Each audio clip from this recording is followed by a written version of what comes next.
Good morning. I wanted to share for just a moment. Today is my 5 years without a drink. And how my life has changed. I woke up in my comfy bed with my handsome, loving husband and a beautiful home. Went to my job where I'm appreciated and a leader and making a difference. And 5 years ago was not that way. I woke up staring at a white brick wall. And it's one of those moments I'll get emotional about, but it's life-changing. I didn't remember really how I got there or where I was, but I had like that deep gut sense that my life had changed, and not in a good way. And then of course you start to wake up and the memories return. And I had actually been passing through Colorado. I was just at my parents for Thanksgiving on my way to Florida from LA, and had come around a country corner road to a bunch of cows being in the road. I had gone off the road to the right, and no cows were injured, nor was I or any people, but I did end up being arrested for a DUI that night. And I was waking up looking at a white brick wall in a jail cell. And didn't seem like things could get much worse, and things hadn't been going that great. I had actually graduated from a life coaching school a few months before. I had been a very successful professional and had, a consulting company, and things certainly looked like they were going very well on paper.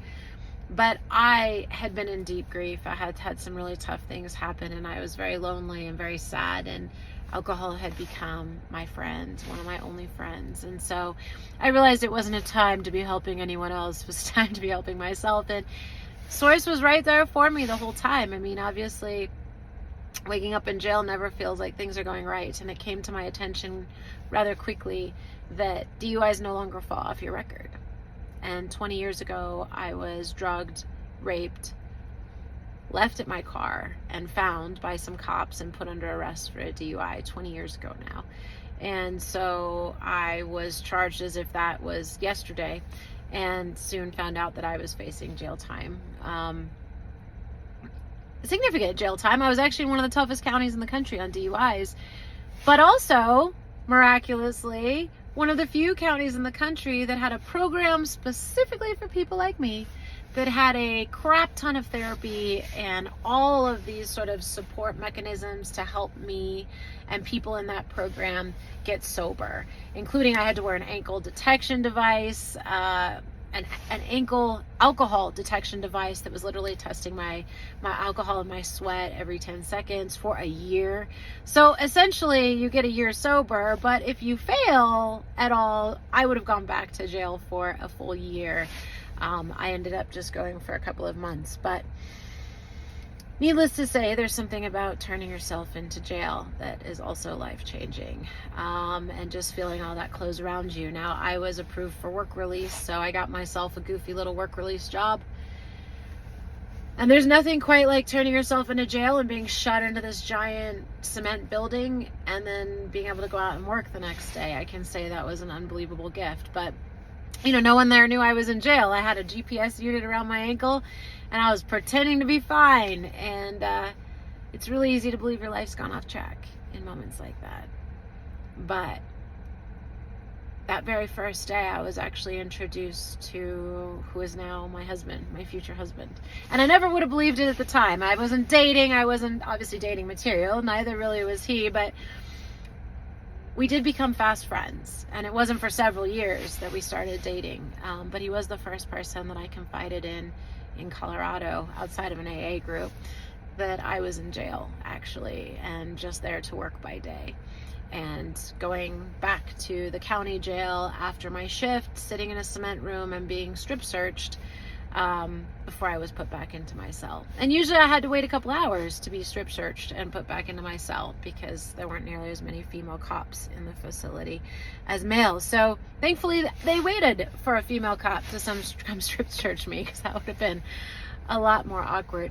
But these are moments that build character, and I know what it's like to be completely forgotten and unseen and unheard, and to be treated as less than human.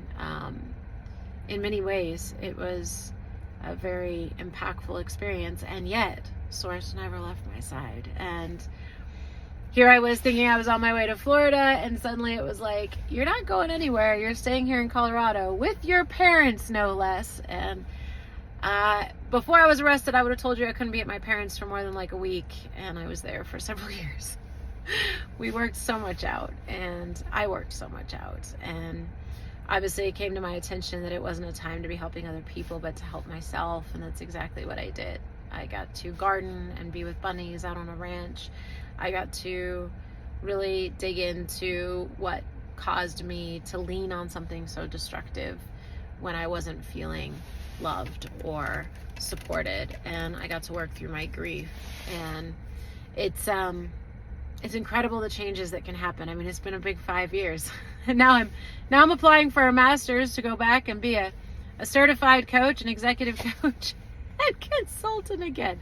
So I guess it's getting to be that time, right, for me to get back to it. But what I bring to the table now is a different level of humility and understanding, and things that I could not have brought before, because when it comes to really owning who you are and working through your choices in life, some things we can't control that happen to us, but we can control continuing to live those cycles throughout our life. And Source was with me the entire time. God never left my side, and it was hard to see at the time, but today it's certainly fascinating to look back on and see in retrospect. I feel so grateful and so blessed, and I know for a lot of people out there right now, life is hard. Many people are facing circumstances that can feel crushing, and that they don't have the ability to cope with what they're facing, or it's more than they can bear. And I'm here to say, regardless of whether your circumstances are self-inflicted or other-inflicted or whatever you experience, there's so much hope, and things will get better if you just hang in there and keep doing the next right thing and believing that it will be purposeful. One day, that was always my thing, like, this will be purposeful. I want to make this purposeful. I want this to help serve others, and or get me to a place where I can be of service in some way, even if it's in a small way, a big way, just with bunnies, or, local charity, or just where I work, or on a grander scale, that I can help bring hope to others that you're never too far gone. And even if you think you can't go on, if you can, or you do, you'll be glad that you did. And right after this happened, I remember someone told me that I was like a mountain goat, and that I was facing a big mountain, but somehow I was gonna like bebop over it like a little goat. And the mountain seemed so big then, and I seemed so little and weak and alone, and I was like a mountain goat. I wasn't alone at all, and I was loved and supported the entire time, and I did bebop over it. And there's always new mountains, of course, and new challenges, but I don't think it'll ever be quite like that again, because I know that faith over fear, when you believe that everything's going to be okay and that something loves you, and you know that everything works out for good, it does.